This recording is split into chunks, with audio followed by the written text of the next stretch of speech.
আসসালামু আলাইকুম রহমতুল্লাহি ওবারাকাতুহু। গোপালগঞ্জে কে জিতল, আওয়ামী লীগ নাকি এনসিপি? আমার এই ভিডিওটা যদি আপনারা একটু মনোযোগ দিয়ে শুনেন তাহলে বুঝতে পারবেন এই গোপালগঞ্জে আসলেই কে জিতেছে এবং কারা জিতেছে। 5 আগস্টের পর ছাত্রলীগ নিষিদ্ধ, ধানমন্ডি 32 ভাঙা, এরপর আওয়ামী লীগ নিষিদ্ধ, এই সবগুলো ঘটনার পরেও আওয়ামী লীগের অস্তিত্ব দেখা যায়নি। মানে সোশ্যাল মিডিয়ায় কার্যক্রম ছাড়া আওয়ামী লীগের অস্তিত্ব দেখা যায়নি। কার্যত মনে হয়েছিল যে আওয়ামী লীগকে পরিপূর্ণভাবে নিয়ন্ত্রণে নিয়ে নিয়েছে সরকার। এমনকি আওয়ামী লীগের মিছিল প্রাথমিক অবস্থায় আস্তে আস্তে লম্বা হলেও সর্বশেষ তাদেরকে নিয়ন্ত্রণ করে ফেলেছিল সরকার।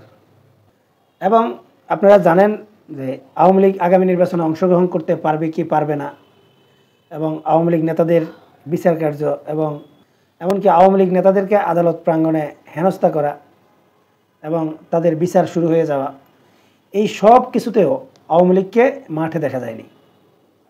এবং সেই অর্থে তারা কোনো আন্দোলন বা কোনো প্রতিরোধ গড়েও তুলতে পারেনি। এক কথাই বলতে পারেন যে মনে হচ্ছিল যে আওয়ামী লীগকে পরিপূর্ণভাবে নিয়ন্ত্রণ করে ফেলেছে সরকার। গতকাল রাত থেকে এনসিপির মার্চ ফর গোপালগঞ্জ অথবা এনসিপির পদযাত্রা বলেন, যাই বলেন, এটা নিয়ে নানা রকম শঙ্কা, নানা রকম আতঙ্ক দেখা যাচ্ছিল সোশ্যাল মিডিয়ায়। আমিও পূর্বে একটা ভিডিও করেছিলাম যে অনেকে এই দুইটা গ্রুপকে উত্তেজিত করে ফায়দা নেওয়ার চেষ্টা করছে বা একটা অস্থিতিশীল পরিবেশ তৈরি করার চেষ্টা করছে, অস্থিতিশীল পরিবেশ তৈরি করে সুবিধা নেওয়ার চেষ্টা করছে।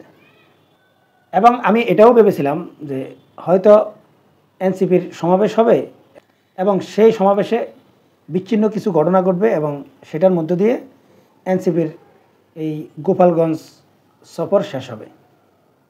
কিন্তু যেটা ধারণা করেছিলাম তার চাইতে অনেক বেশি শক্তিশালী দেখা গেছে গোপালগঞ্জে আওয়ামী লীগকে, এবং অনেক সাহসী দেখা গিয়েছে এই গোপালগঞ্জ আওয়ামী লীগকে।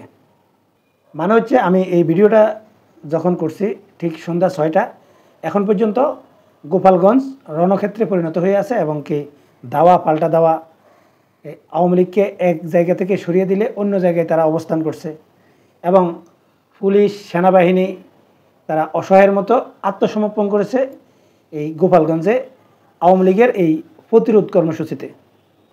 এখন এটা নিয়ে অনেকে অনেক ধরনের বিশ্লেষণ করতে পারেন, কিন্তু আমার বিশ্লেষণের জায়গাটা হচ্ছে এই ঘটনাগুলোর মধ্যে আসলে কারা জিতল এবং কে জিতল, এনসিপি নাকি আওয়ামী লীগ? আপনারা যদি বিগত আওয়ামী লীগ সরকারের ঘটনাগুলো যদি একটু পর্যালোচনা করেন এবং সেই ঘটনাগুলোকে পর্যবেক্ষণ করেন তাহলে বুঝতে পারবেন বিগত 16 বছরে আওয়ামী লীগের বিরুদ্ধে বিএনপি জামাত সেইভাবে কোনো আন্দোলন গড়ে তুলতে পারেনি। মানে বিচ্ছিন্ন কিছু ঘটনা ঘটিয়েছে, অনেক সময় দেখা গিয়েছে ঢাকার বাইরে তারা শক্ত প্রতিরোধও গড়ে তুলেছে, কিন্তু সত্যিকার অর্থে আওয়ামী লীগকে পতন ঘটানোর মতো বা আওয়ামী লীগ ভয় পেয়ে যাবে সেরকম পরিস্থিতি তারা তৈরি করতে পারেনি।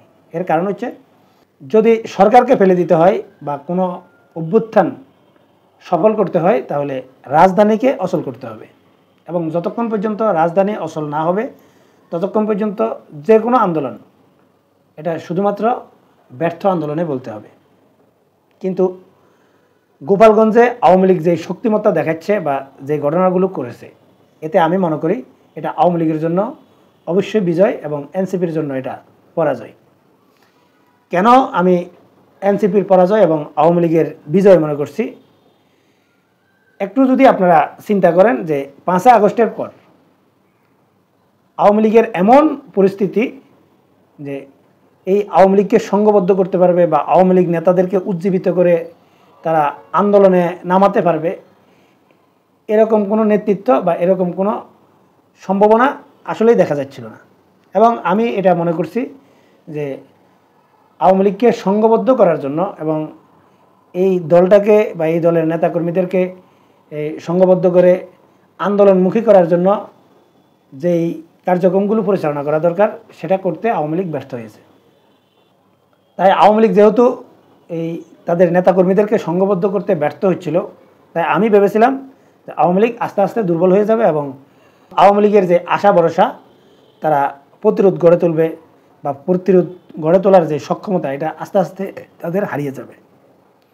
কিন্তু গোপালগঞ্জে এই আওয়ামী লীগের যে প্রতিরোধ, এতে আওয়ামী লীগের বিজয় আমি এই জন্য দেখছি যে এই যে 5 আগস্টের পর আওয়ামী লীগ নেতারা নিজেদের গ্রেপ্তার এড়াতেই ব্যস্ত ছিল। কিন্তু অনেকেই ভাবেন যে গোপালগঞ্জ আওয়ামী লীগের আঁতুড়ঘর।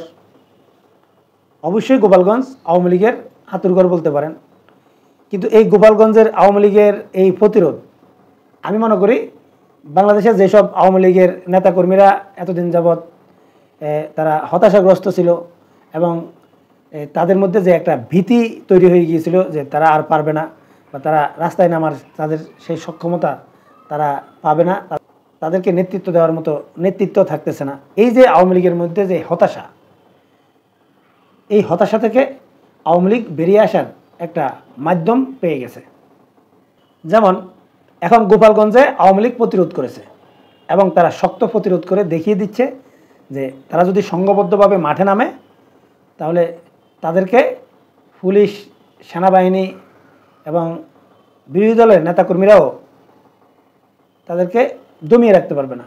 এখন এই যে এই ঘটনাটা ঘটল, এই ঘটনাটা পুরো বাংলাদেশের অন্যান্য অঞ্চলে যেসব আওয়ামী লীগের নেতারা এখন ঘর ছাড়া, বাড়ি ছাড়া এবং যারা হতাশাগ্রস্ত, এরা কিন্তু অনেকটাই সাহস পাবে। মানে হচ্ছে কোনো আন্দোলন বা কোনো অভ্যুত্থান সংগঠিত করতে গেলে বা কোনো আন্দোলনকে সফল করে তুলতে হলে শুধুমাত্র জনসমর্থন থাকলে হবে না। মানে বিগত আওয়ামী লীগের সময় বিএনপি এবং জামাত তারা জনসমর্থন পেয়েছিল, কিন্তু তারা আন্দোলনে সফল হতে পারেনি। এর মূল কারণ হচ্ছে শক্ত নেতৃত্ব, মানে আন্দোলন করতে গিয়ে রাস্তায় টিকে থাকা এবং সব বাধা অতিক্রম করে সাহসিকতার সাথে দাঁড়িয়ে থাকা এবং সেটাকে পরিচালনা করতে থাকা।